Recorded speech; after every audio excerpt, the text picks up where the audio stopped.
नमस्कार दोस्तों, मैं आप सभी के लिए लेके आई हूँ कुमार गौरव सर के फूल पत्ती वाली क्लास का फटाफट रिवीजन क्लास। ये 1.5 घंटे की क्लास मात्र आपकी 10 मिनट में रिवाइज हो जाएगी और इस क्लास के हैंड रिटेन नोट्स भी आपको टेलीग्राम चैनल पर मिल जाएंगे। यदि आप चैनल पर नए हो तो चैनल को सब्सक्राइब अवश्य करें ताकि आपको नोटिफिकेशन मिलता रहे और वीडियो को लाइक शेयर करना ना भूलें। आज का मोटिवेशनल कोट जो कि आपको ऊर्जावान बनाएगा। कश्ती डूब कर निकल सकती है, समा बूझ कर भी जल सकता है, ना हो मायूस ना बदल इरादे, क्योंकि किस्मत कभी भी किसी भी वक्त बदल सकता है। कुमार गौरव सर के 13 सितंबर 2023 करंट अफेयर का पहला क्वेश्चन देखते हैं। हाल ही में सक्रिय हुआ किलाउआ ज्वालामुखी कहाँ स्थित है? तो किलाउआ ज्वालामुखी हवाई द्वीप में स्थित है। आपको ध्यान रखना है, हवाई द्वीप यूएसए में स्थित है। यूएसए में कुल 50 प्रांत हैं। किलाउआ ज्वालामुखी में विस्फोट हुआ है। साथ ही साथ आप याद रखेंगे मोना लावा ज्वालामुखी भी हवाई द्वीप में स्थित है और हवाई द्वीप प्रशांत महासागर के अंदर स्थित है। फॉकलैंड आइलैंड यह साउथ अमेरिका में स्थित है पर इस पर अधिकार है इंग्लैंड का। बैरन द्वीप भारत का एकमात्र सक्रिय ज्वालामुखी, मोस्ट इम्पॉर्टेंट क्वेश्चन है। एंडीज पर्वतमाला यह विश्व की सबसे लंबी पर्वतमाला है जो कि साउथ अमेरिका में स्थित है। एंडीज पर्वतमाला की हाईएस्ट पीक एकांक गुआ है। पृथ्वी के अंदर ज्वालामुखी का भाग मैग्मा कहलाता है और वह जब बाहर निकल जाता है मैग्मा तो उसे लावा कहते हैं, याद रखेंगे आप। एटना और विसुवियस ज्वालामुखी इटली में है। कई बार क्वेश्चन इससे पूछा जाता है, ज्वालामुखी से क्वेश्चन 1 नंबर का अवश्य पूछा जाता है एग्जाम में।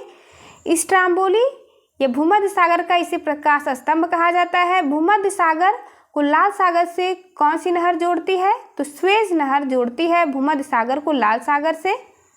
क्राकातोआ ज्वालामुखी इंडोनेशिया में स्थित है। किलिमंजारो तंजानिया में स्थित है।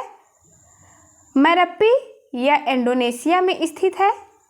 कोटोपैक्सी ज्वालामुखी सबसे ऊंची सक्रिय ज्वालामुखी है, आप याद रखेंगे इसको। दूसरा क्वेश्चन, प्रतिवर्ष दक्षिण दक्षिण सहयोग के लिए संयुक्त राष्ट्र दिवस कब मनाया जाता है? तो यह 12 सितंबर को मनाया जाता है। दक्षिण दक्षिण सहयोग के लिए विकासशील देशों के मध्य यह सहयोग मनाया जाता है। विकसित देशों के लिए नॉर्थ नॉर्थ यूज होता है और विकासशील देशों के लिए साउथ साउथ, आप याद रखेंगे। यूएनओ के द्वारा यह 12 सितंबर को मनाया जाता है। G20 में ग्लोबल साउथ की संकल्पना की गई थी। इस बार 2023 में भारत इसकी अध्यक्षता कर रहा है G20 की और यह 18वें क्रम का था। आपको बता दें कि अब G21 हो चुका है क्योंकि उसमें अफ्रीकी संघ भी शामिल हो चुका है। पहले G20 में 19 देश और 1 यूरोपियन यूनियन था। वर्तमान में 19 देश के साथ ही साथ 2 संघ शामिल हो गए हैं, एक यूरोपियन यूनियन और दूसरा अफ्रीकी संघ। अफ्रीकी संघ में कुल 50 देश शामिल हैं। 7 सितंबर को अंतर्राष्ट्रीय पुलिस सहयोग दिवस मनाया गया। यह पहली बार मनाया गया है 2023 में। 26 जनवरी को रिपब्लिक डे मनाते हैं। 23 जनवरी को पराक्रम दिवस मनाया जाता है सुभाष चंद्र बोस के बर्थडे की याद में। सुभाष चंद्र बोस की बुक का नाम इंडिया स्ट्रगल है। सुभाष चंद्र बोस ने 1938 में हरिपुर अधिवेशन की अध्यक्षता की थी और 1939 में इनके द्वारा फॉरवर्ड ब्लॉक की स्थापना की गई थी, आप याद रखेंगे। 2 फरवरी को आर्द्र भूमि दिवस मनाया जाता है। 15 मार्च को विश्व उपभोक्ता दिवस मनाया जाता है। 22 मार्च को जल दिवस मनाया जाता है। 22 अप्रैल को पृथ्वी दिवस। 22 मई को जैव विविधता दिवस। 11 जुलाई को विश्व जनसंख्या दिवस मनाते हैं, आप याद रखेंगे। 9 अगस्त को विश्व आदिवासी दिवस मनाया जाता है। आज का तीसरा क्वेश्चन, फिलीपींस में आयोजित FIBA विश्व कप 2023 की विजेता टीम कौन सी थी? तो विजेता टीम जर्मनी थी। बास्केटबॉल विश्व कप 2023 ये 19वें क्रम का आयोजन था। फाइनल हुआ मनीला फिलीपींस में, इंपॉर्टेंट है, याद रखिएगा। विजेता इसका रहा जर्मनी, उप विजेता रहा सर्बिया। पहली बार जीता है जर्मनी, आप याद रखेंगे। 32 टीमों ने इसमें भाग लिया था। सर्बिया के बारे में देखते हैं। सर्बिया की राजधानी बेलग्रेड है, यह डैन्यूब नदी के किनारे स्थित है। फर्स्ट शिखर सम्मेलन नाम यानी गुट निरपेक्ष देशों के बीच हुआ था। 1961 में गुट निरपेक्ष की स्थापना की गई थी। जर्मनी के बारे में देखते हैं। जर्मनी की राजधानी बर्लिन है। जर्मनी के संविधान को वाइमर संविधान कहा जाता है। आपातकाल में फंडामेंटल राइट्स पर क्या प्रभाव पड़ेगा, यह जर्मनी के संविधान से लिया गया है, इंपॉर्टेंट है। फिलीपींस की राजधानी मनीला है। रेमन मैग्सेसे पुरस्कार यहाँ प्रदान किया जाता है। 2023 में 4 लोगों को रेमन मैग्सेसे पुरस्कार प्रदान किया गया था, जिसमें से एक भारतीय थे, उनका नाम रवि कन्नन है। ये एक ओंकोलॉजिस्ट यानी कैंसर रोग विशेषज्ञ हैं। ललन टॉप सवाल देखते हैं। अंडर 19 महिला T20 विश्व कप पहली बार इसका आयोजन हुआ साउथ अफ्रीका में, जिसमें जीता भारत और हारा इंग्लैंड। हॉकी वर्ल्ड कप 15वें क्रम का आयोजन उड़ीसा भारत में हुआ, जीता जर्मनी, हारा बेल्जियम, आपको याद रखना है। फीफा वर्ल्ड कप यह मेल में जीता अर्जेंटीना, हुआ था कतर दोहा में। फीमेल में जीता स्पेन, हारा इंग्लैंड। विश्व का काला प्रदेश यानी रूर प्रदेश किसे कहते हैं, तो ये जर्मनी को कहा जाता है। कोयले के लिए प्रसिद्ध है। भारत का रूर क्षेत्र किसे कहते हैं, ये आपको कमेंट बॉक्स में अवश्य बताना है। चौथा क्वेश्चन, हाल ही में सामरिक परमाणु हमला पनडुब्बी किम कुन ओके किसने लॉन्च किया है, तो किम कुन ओके लॉन्च किया गया है उत्तर कोरिया के द्वारा। फर्स्ट परमाणु हमला पनडुब्बी है। भारत की बात करें तो भारत के पास खुद की परमाणु हमला पनडुब्बी है, जिसका नाम INS अरिहंत है। ललन टॉप सवाल देखते हैं। खैबर मिसाइल ये ईरान के द्वारा लॉन्च की गई है। INS वागीर ये प्रोजेक्ट 75 के तहत 5वीं पनडुब्बी है। INS वागीर, इसमें कुल 6 पनडुब्बियों का निर्माण किया गया था मझगांव डॉक लिमिटेड के द्वारा। आइए देखते हैं 6 पनडुब्बियों के नाम। पहले क्रम पे है कलवरी, दूसरे पे खांडेरी, तीसरे पे है करंज, चौथे पे वेला, 5वें पे वागीर और 6वें पे है वाकसीर। ये क्वेश्चन पूछा गया है, इंपॉर्टेंट है, इसलिए आपको इसे ध्यान रखना है। INS अर्नाला यह एंटी सबमरीन शिप है। प्रबल ये लॉन्ग रेंज की लंबी दूरी की एक गन है, जो कि हाल ही में लॉन्च की गई है। INS महेंद्रगिरी ये प्रोजेक्ट 17A के तहत 7वीं जहाज है। 5वां क्वेश्चन है, हाल ही में भारत के सर्वोच्च न्यायालय ने न्यायिक सहयोग के लिए किसके साथ समझौता ज्ञापन किया है, तो समझौता ज्ञापन पर हस्ताक्षर भारत और सिंगापुर के सुप्रीम कोर्ट के बीच हुआ है। भारत के मुख्य न्यायाधीश DY चंद्रचूड़ हैं। सिंगापुर के मुख्य न्यायाधीश यानी CJI सुंदरेश मेनन है। सिम्बैक्स अभ्यास भारत और सिंगापुर के बीच होता है, आपको याद रखना है।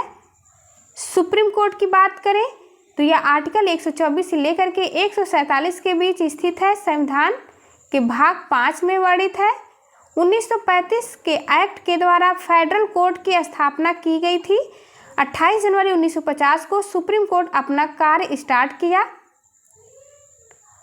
इसमें 1+7 न्यायाधीश थे, यानी 1 मुख्य न्यायाधीश और 7 अन्य न्यायाधीश थे। भारत के फर्स्ट मुख्य न्यायाधीश का नाम हीरालाल जेकानिया है, यानी H जेकानिया, आप याद रख सकते हैं। सुप्रीम कोर्ट एक अभिलेख न्यायालय है, यह आर्टिकल 129 में दिया गया है। राष्ट्रपति परामर्श ले सकता है सुप्रीम कोर्ट से, चाहे सुप्रीम कोर्ट दे या न दे, ये उस पर निर्भर है। राष्ट्रपति उस सलाह को माने या ना माने, यह राष्ट्रपति पर निर्भर है, पर यह आर्टिकल 143 में वर्णित है। सुप्रीम कोर्ट रीट जारी करता है। मौलिक अधिकार के उल्लंघन होने पर सुप्रीम कोर्ट आर्टिकल 32 के तहत रीट जारी करता है। सुप्रीम कोर्ट का मुख्य न्यायाधीश को शपथ कौन दिलाता है, तो राष्ट्रपति शपथ दिलाता है। सुप्रीम कोर्ट अपने निर्णय का रिव्यू आर्टिकल 137 के तहत कर सकता है। सुप्रीम कोर्ट न्यायाधीश को हटाने का अधिकार संसद के पास है। क्वेश्चन है, इंपॉर्टेंट क्वेश्चन है, आप ध्यान देंगे। ऐसे एकमात्र व्यक्ति जो भारत के राष्ट्रपति, उपराष्ट्रपति और सुप्रीम कोर्ट के मुख्य न्यायाधीश भी रह चुके हैं, उनका नाम है मोहम्मद हिदायतुल्लाह। ई प्रवेश के लिए ऐप कौन सा है, तो उस ऐप का नाम है सुस्वागतम ऐप। संवैधानिक उपचारों का अधिकार, जिसे BR अम्बेडकर ने संविधान की आत्मा कहा था, आर्टिकल 32 है। छठा क्वेश्चन, हाल ही में खाद्य और कृषि संगठन ने किसानों के अधिकारों पर पहली वैश्विक संगोष्ठी का आयोजन कहाँ किया है, तो इसका आयोजन भारत में हुआ। FAO और कृषि संगठन ने किसानों के अधिकारों के लिए पहली वैश्विक संगोष्ठी की है, यह हुआ है न्यू दिल्ली में। शुभारंभ इसका राष्ट्रपति द्रौपदी मुर्मू ने किया। FAO के बारे में देखते हैं। इसका हेडक्वार्टर रोम, इटली में है। इसकी स्थापना 16 अक्टूबर 1945 को हुई थी। ललन टॉप सवाल देखते हैं। यूरिया गोल्ड इम्पॉर्टेंट है। सल्फर की कमी को दूर करने हेतु इसे लॉन्च किया गया प्रधानमंत्री के द्वारा राजस्थान में। विश्व मसाला कांग्रेस का आयोजन इंडिया के मुंबई में होगा। HD आपको याद रखना है। HD 3385 यह गेहूं की एक नई किस्म है। मोटे अनाज का उत्कृष्टता केंद्र हैदराबाद में स्थापित होगा। सातवां क्वेश्चन, हाल ही में भारत ने किस देश के साथ इंफ्रास्ट्रक्चर फाइनेंसिंग ब्रिज का शुभारंभ किया, तो ब्रिटेन के साथ शुभारंभ किया गया है। इसका शुभारंभ क्यों किया गया है, आइए इसे समझते हैं। तो भारत में बुनियादी संरचना में निवेश को बढ़ावा देने के लिए लंदन की तरह यहाँ इंफ्रास्ट्रक्चर हो, इसलिए यह किया गया है। यूके में कौन कौन से देश शामिल हैं, तो यूके में शामिल है इंग्लैंड, वेल्स, स्कॉटलैंड और नॉर्थ आयरलैंड। ग्रेट ब्रिटेन में शामिल है इंग्लैंड, वेल्स और स्कॉटलैंड, यानी ये तीनों ग्रेट ब्रिटेन में शामिल है। यदि नॉर्थ आयरलैंड को भी शामिल कर दिया जाए तो उसे यूके बोलेंगे।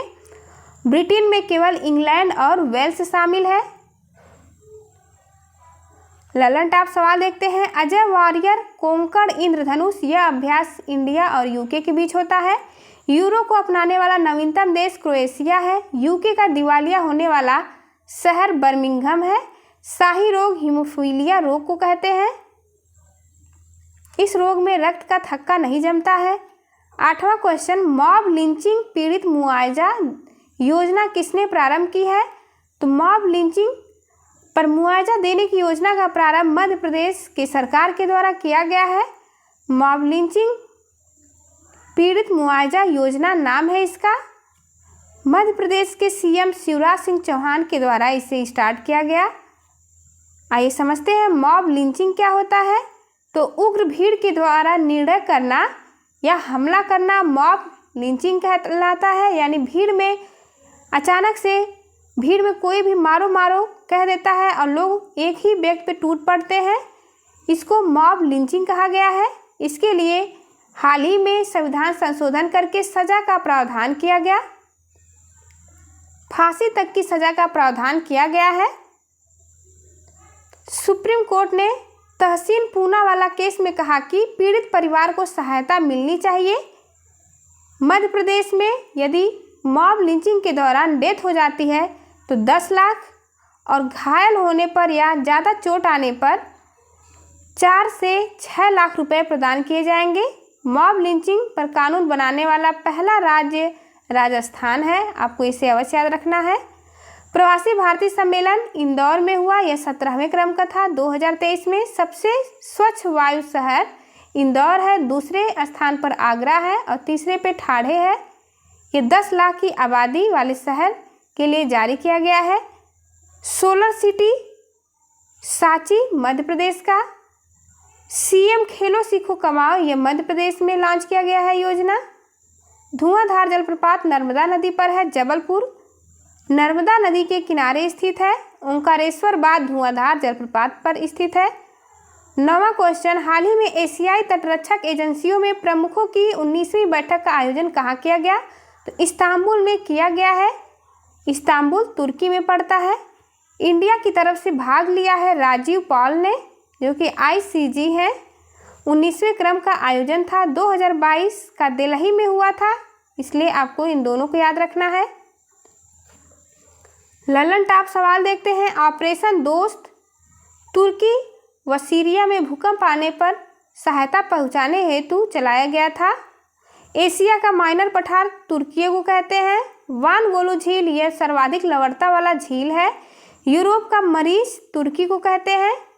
यह 2 महाद्वीप में स्थित है। आज का 10वां क्वेश्चन, हाल ही में निपाह वायरस से मौत के बाद कहाँ अलर्ट जारी किया गया है? तो यह अलर्ट जारी हुआ है केरल में। शुरुआत इसकी 1998 में हुई थी। मलेशिया के निपाह स्थान से इसकी शुरुआत हुई थी, इसलिए इसका नाम निपाह पड़ा। जानवरों से मनुष्य में यह फैलने वाली बीमारी है, इसलिए इसको जूनोटिक डिजीज कहते हैं। लक्षण है मस्तिष्क में सूजन यानी इंसेफ्लाइटिस। वाहक कौन है? इसका वेक्टर है फ्रूट बैट, चमगादड़, सुअर, फ्लाइंग फॉक्स, ये इसके वाहक हैं। विरोला वेरिएंट क्या है? तो यह कोविड-19 का ओमिक्रॉन का वेरिएंट है। H1N1 स्वाइन फ्लू है। H5N1 याद रखेंगे, H5N1 बर्ड फ्लू और H1N1 स्वाइन फ्लू है। हाइड्रोफोबिया, पानी से डर लगता है इसमें। रेबीज के रोगी को पानी से डर लगता है और रेबीज रोग रैबिडो वायरस से होता है। एलिसा टेस्ट एड्स की जांच के लिए किया जाता है, जिससे कि HIV वायरस का पता चलता है। 11वां क्वेश्चन, संदीप बख्शी की ICICI बैंक के MD और CEO के रूप में हुई पुनर्नियुक्ति। बायोलॉजी की टोटल ब्रह्मास्त्र बैच की पूरी क्लास आप एक वीडियो में रिवाइज कर सकते हैं। कमेंट बॉक्स, डिस्क्रिप्शन बॉक्स में आपको इसका लिंक मिल जाएगा। जाते जाते आप चैनल को सब्सक्राइब करें और वीडियो को लाइक शेयर करना ना भूलें।